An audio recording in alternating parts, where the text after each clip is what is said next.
Hi, everybody. It's Jessica Stone at Stansberry Research, and I've reached Matt Weinschenk, who, of course, is the Senior Analyst of Income Intelligence, for a conversation about the story of the states. We now have 50 states, all 50 states in the country, with some sort of plan to open up their economies. Matt, what are we learning about what has been happening in the first, let's say, 6 or 7 states, which include Oklahoma, South Carolina, and Alabama? What have we learned about, for example, whether people are, in fact, going to eat out again? We're trying to find some data on what's going on out there, and we found some great data from Google, who is releasing anonymized, of course, data from people and how they're moving with their phones. And you can break this down state by state and city by city, and you can tell what kind of locations people are going to. So we've been looking at if people are traveling to retail locations, and we broke apart the states that are open and the states that are closed. And most of them opened on around May 1st. And what we see is that there's more mobility in the open states. It's declined less from its usual numbers, but we don't really see an inflection point around that May 1st date. We see that there's no divergence there. They've kind of moved together. We can also look at if people are going to work, if they're going to things that Google classified as workplaces, and we see the same thing there. You know, there's a difference in open states and closed states, but hasn't been a real inflection at May 1st. So if you're talking V-shaped recovery, if you're talking people going right out and getting back to the bar or wherever they may be dying to get to, they're taking it slowly. Do we see that more people are going back to their actual offices? I mean, I went back to the offices of Stansberry Research for the first time in almost 2 months this week, and it was like a dead zone in the area. It's not terribly active anyway. It's kind of a quiet part of the city, but I just wonder if people are comfortable enough to touch the elevator button, to sit in the chair, to sit next to somebody. What do we see about people's comfort level and going back to workplaces? If you're going to talk about offices, I think that it's going to probably be a while because people can work from home, because there's a liability issue if you tell people to come in. And we've looked at studies from South Korea where people were working in offices, and that's the kind of contact that actually transmit the virus. Is sort of sustained, hanging out for a while, talking. It's not brushing by people. There was an office call center in South Korea where one worker went in and they infected 43% of the people on the floor. This is my favorite chart of the ones that you got for this segment, and this has to do with the hours worked in Georgia and in the United States. And these are hours worked at small businesses.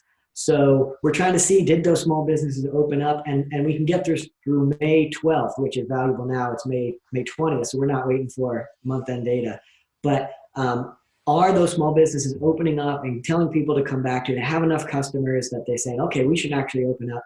And a little bit, you know, it's, again, not a rocket. Everybody's not opening up right away, but we do see some signs of it. The thing that I find interesting about that is, of course, we did talk about Georgia with Brian Beach, who lives in Atlanta, a few weeks ago, right when Georgia opened up. And we saw that actually private businesses at the time seemed, just in our very little shopping mall data set, to be more willing to open up before these big publicly traded chains. So we saw them be more cautious. And I think that's kind of an interesting piece of information, that maybe private businesses, obviously we know that small businesses are the lifeblood of the US economy, but they may have more flexibility, right, to take these risks because there isn't like a lot of management overhead making these decisions.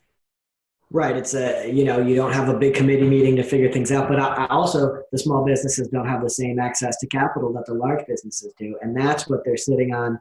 You know, they need to pay their rent, and they can't sit and issue a bond or borrow from a bank necessarily. So I don't want to call it desperation, but yeah, they need to open. So they're going to. One more question, just along the lines of a second wave, because that's, of course, what everyone thinks is possible as people open up. There's a real concern that will increase the number of infections. And that kind of cuts both ways, right? Because we need more infections to create herd immunity, but we also don't want the most vulnerable in our population to be exposed. Are there any signs that the economies you've looked at, the state economies, have the flexibility to be responsive to that? So having opened around the start of May, we're at the point now where if there's going to be new infections, if there's going to be a second wave, we're right at the cusp. We want maybe 2 weeks you could see it, but by 4 weeks we will see it. And again, it's mixed. The data is unreliable. There's changes in reporting. There's changes in testing levels. States are opening different parts and at different rates. So far, if you had to give it a summary, it doesn't look so bad. And let me pause and say, I'm not saying what we should do. I don't want to get in a political argument. We're trying to figure out what is going to happen.